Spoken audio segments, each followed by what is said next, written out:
తెలంగాణ ప్రభుత్వం అమలు చేస్తున్న సంక్షేమ పథకాలు బడుగు వర్గాలకు కాకుండా బడాబాబులకు లబ్ధి చేకూరేలా ఉన్నాయని సిపిఐ జాతీయ కార్యవర్గ సభ్యులు జాడ వెంకటరెడ్డి అన్నారు.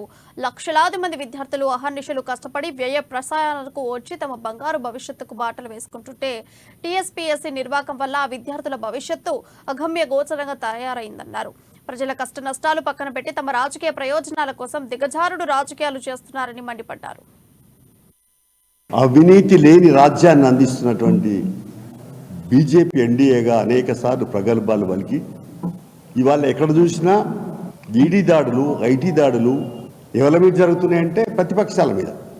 అధికార పక్షంలో ఎంత అవినీతి జరిగినా, ఎంత తప్పులు జరిగినా వాటి మీద మాత్రం పరిశీలన లేదు, దాడులు లేవు, విచారణ లేదు. వాళ్ళ బారాకూని మాఫ్లాగా ఉన్నది. తర్వాత ఈ మధ్య కొత్త పార్లమెంట్ భవనంలో సమావేశం చూస్తే